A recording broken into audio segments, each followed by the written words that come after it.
અમે હમણાં મહાધર્મની વાત કીધી ને, આ જલારામે બાપાએ બૈરું નો આપ્યું હોત ને, એમ કીધું હોત ને કે બાપુ બૈરા નો હોય, ડેલી બરા નીકળો, તો આ મહાધર્મ નો હોત.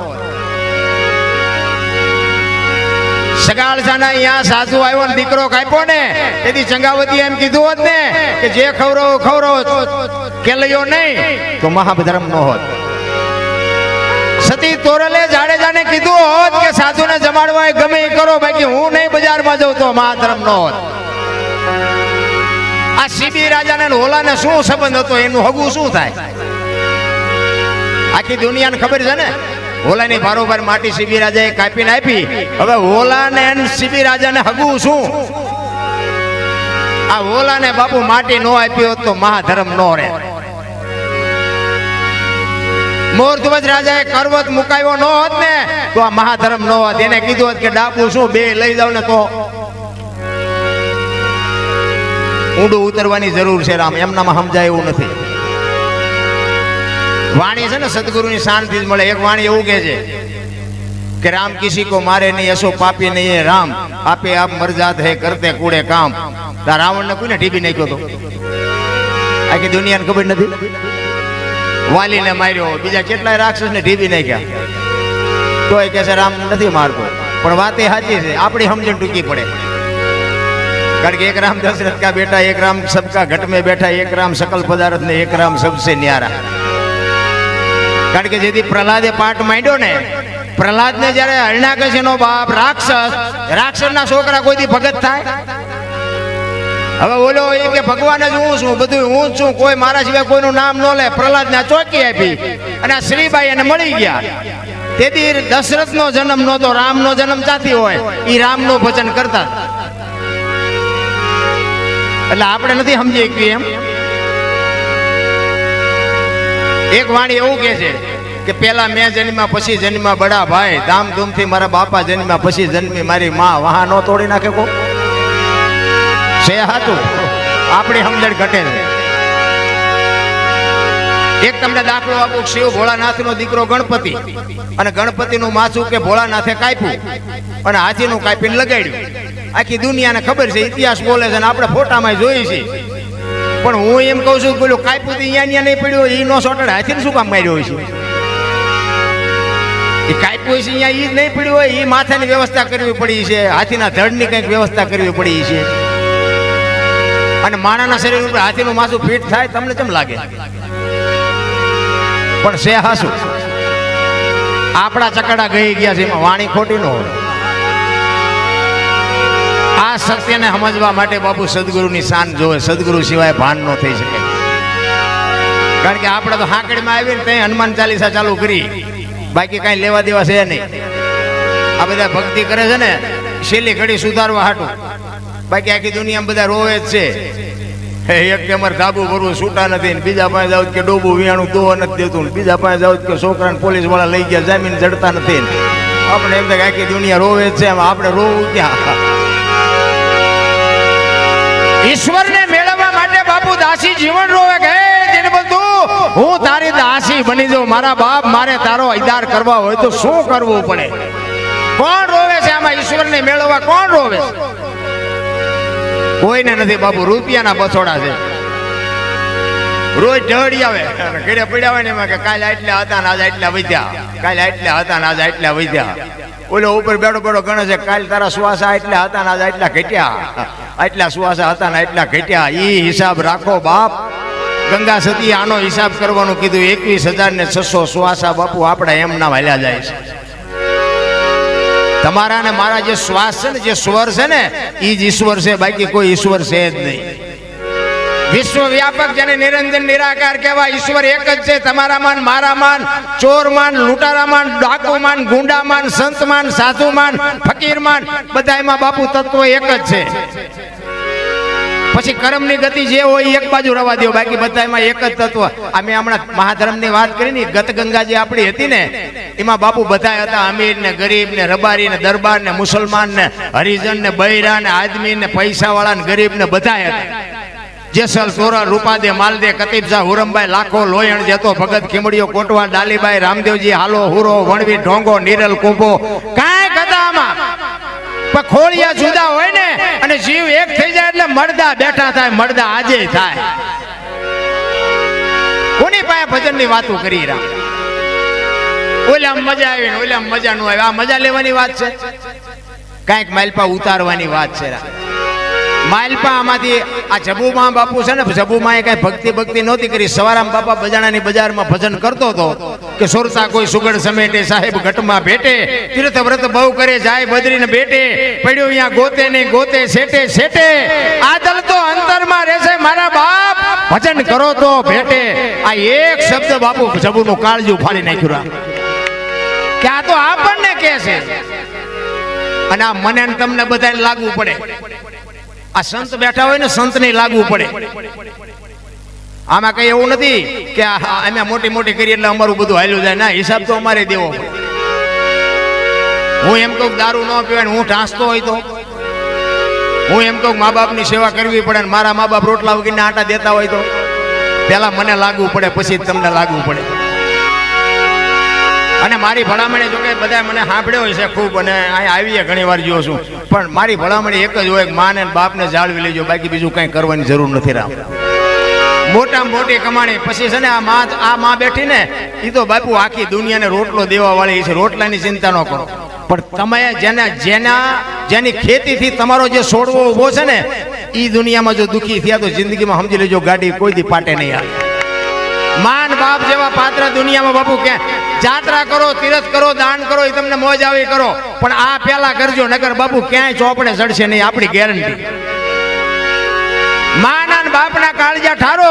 તમે લાખો રૂપિયા કમાતા હોય પણ હવારમાં માન બાપને બાપુ પગે લાગીને જાવ તો તમારા કામમાં ખીલી ખટકો વાગે, તેથી તમારો ગુલામ થઈ જજો.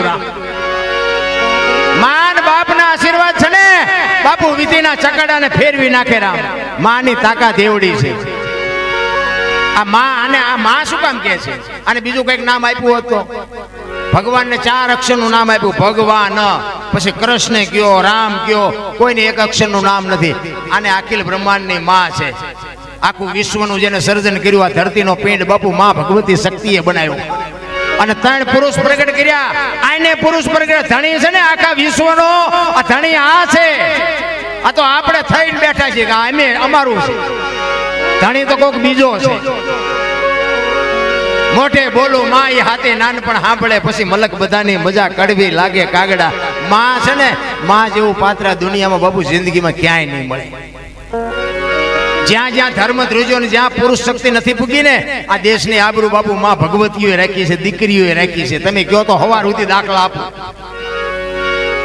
સગાળસાને અહીંયા દીકરો કાપ્યો ને, તેથી ભગવાને કીધું કે તમે વાંચ્યા થઈ ગયા, હવે મારે ખાવું નથી. અને તેથી સગાળસા ભાંગીને ભૂકો થઈ ગયા હતા. અને સંગાવતીએ બાપુ લગામ હાથમાં લીધી હતી કે તમે બેસી જાઓ આમ એક બાજુ, હવે એ બાવાને હું સંભાળી લઈશ. વિચાર કરજો, એક વાણિયાની દીકરી ઉંદરડું મારી શકે? અખિલ બ્રહ્માંડના માલિકને આડી ફરીને બાપુ કટાર આમ દેખાડ્યો, ભગવાન ગાંડો થઈ ગયો. જ્યાં ધર્મદેવ જલારામ ને બાપુ ભગવાન આવ્યો ને કે બૈરું તારું આપી દે, આ મારા ને તમારથી પતે એવું છે? તમારી પેલા ત્યાં ઘરે આપણો સોદો નો કરી નાખે.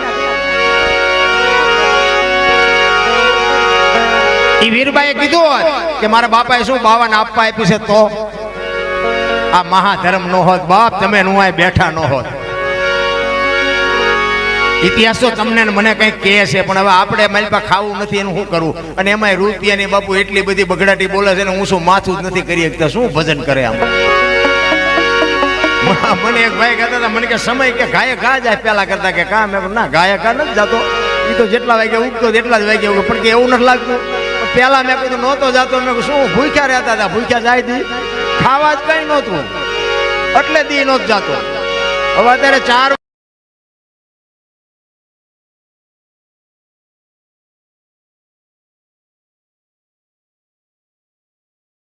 ની શાંતિ નથી.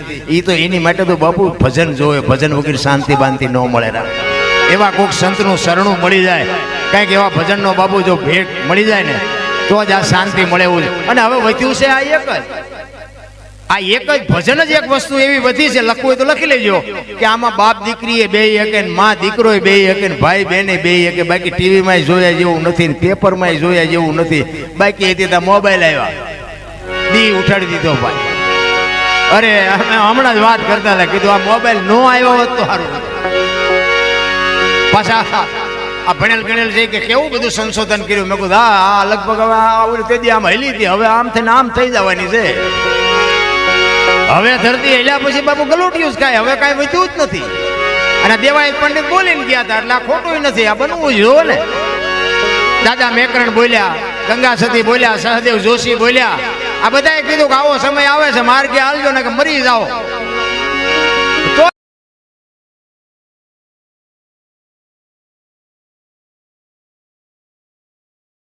ઠરીને એમ ન થઈ જાય. અરે અમને સારું જોડું નથી જડ્યું, અમારો દીકરો કેવી ગાડીમાં ફેર્યો. બાપુ જિંદગીમાં કાંટો ન વાગે, કાંટો, પણ આ કરવું જ નથી રામ. માને ને બાપને નહીં જાળવો ને ત્યાં સુધી તમારી સંપત્તિ નકામી છે ને બધું નકામું, કાંઈ વાતમાં છે નહીં રામ. બાકી માણસ જન્મે તેથી 2-2.5 કિલોનો હોય, 60-80-100 વર્ષ જીવે ને પછી મરી જાય ને શમશાનમાં હળગાવી દો ને પછી રખ્યા ભેળી કરીને જોખો ને 2-2.5 કિલો થયા. વૈટલો ગાળો છે ને એ જ ઉપાધિ વાળો છે. મને તો એમ થાય કે જાનવરોની ઉપાધિ છે કાંઈ. આ કૂતરા બજારમાં ઉતા હોય તેમને કાંઈ છે ચિંતા, છોકરા પરણાવા છે ને ધાબુ ભરવું છે ને ચૂંટણી લડવી છે ને ભજનમાં જવું છે ને કાંઈ લોહી ઉકાળા છે. કીડીને કાનને હાથીને મણ બાપુ 1000 હાથ વાળો દે છે ને, આપણે દઈએ છીએ બધા. 84 લાખ યોની છે એવું મહાપુરુષો કહે છે. એમાં બાપુ પૈસા હાટું ને માયા હાટું બસોડા ભરતો હોય માણા એક જ. કોઈ જીવ બાપુ પૈસા હાટું બસોડા નથી ભરતો. અને કોઈ જીવ ભૂખ્યો રહેતો હોય તો મને કહો, અને માણાનું ભરાતું હોય તો મને કહો. સંતોષ જેવી ચીજ નથી. મને તો એમ થાય બાપુ જીવવા જેવું છે, જેથી મારવું હોય. અને આપણે કઈ મુક્તિ ની આપણને ખબર નથી, અને મુક્તિ આટલું આપણે કઈ ભજન કરતા નથી. હું તો ભગવાન ભેગો થાય એક જ વાત કરું, કાંઈ ના મોકલજે, બીજે ક્યાંય જવું નથી. આપણે કઈ એવું કઈ મુક્તિ જોતી નથી. કારણ કે આવી દુનિયા ક્યાંય હોય જ નહીં. બધા કે સ્વર્ગમાં બધા કોઈ ઘણા નથી કહેતા અહીંયા ઇન્દ્રાસન છે ને રંગબેરંગી ફુવારા છે ને અપસરાયું નાચ કરે છે. કોણ છે એવું? તમારા બાપુજી જી આવ્યા? આ તો બધી કલ્પનાયું છે. બાકી આર્યું ઈ સ્વર્ગ છે, બાકી કાંઈ છે નહીં. ઉપર તો ધુમાડા છે, કશું કોઈ અહીંયા જઈને આવ્યું નથી હજી. ઓલા ફલાણા ભાઈ કે ગયા, આખું ગામ ભેગું કરીને આ ગુડી નાખ્યા છે. અહીંયા કોણ હોય? ડીંગો ડીંગ હાલે. પણ તમારો અને મારો આ દેહ છે ને, દેહની જરૂર એટલા માટે છે. દેહની કિંમત કાંઈ નથી, પણ ભજન કરવા માટે દેહની જરૂર પડે. દેહ વગર ભજન ન થઈ શકે. કારણ કે કોઈ પણ વ્યક્તિ આમ તેલનો ડબ્બો લઈને આવે અને આપણે પૂછીએ કે શું ડબ્બાના ભાવ? કે 2500 રૂપિયા. હવે તેલના 2500 છે ડબ્બાના? એ તેલ કાઢી લે ડબ્બાના કેટલા આવે? કિંમત તેલની છે, ડબ્બાની કિંમત નથી. પણ ડબ્બો ન હોય તો તેલ રહે નહીં. એમાં દેહની કિંમત નથી, પણ બાપુ દેહ ન હોય તો ભજન થઈ ન શકે. અને એને અલગ કેમ કહેવાય? કે તેલ ગમે એ કંપનીનું હોય, ગમે એ માલિકનું હોય, ગમે એ વેપારીનું હોય, એ લખવું પડે ડબ્બા ઉપર. તેલ ઉપર ન લખી શકાય, એને અલગ કહેવાય. અલગ ધણીનો આરાધ કરી, અલગ ધણીને બધા નથી વાણીમાં બધું કહેતા. એ અલગ કોને કહેવું? આ માલપુર છે એની માથે કઈ લખાય નહીં. તેલ માથે ન લખાય. પછી સિંગ તેલ હોય, કપાસિયા તેલ હોય, ફલાણા શેઠની ફેક્ટરીનું છે, કંપનીનું છે, એ લખવું પડે ડબ્બા ઉપર. તેલ ઉપર જો લખાતું હોત તો અલગને કોઈ ઓળખત નહીં. આ દેહની જરૂર, ભજન કરવા માટે દેહની જરૂર પડે. એટલે સંતો કહે છે 1 કરોડ રૂપિયાનો બંગલો હોય, એમાં કચરો બેનું દીકરીઓ કાઢે જોયો હોય છે આખી દુનિયાએ. કોઈ બેનું દીકરીઓ કચરો નાખતા જોઈ? આ કચરો આવે ક્યાંથી?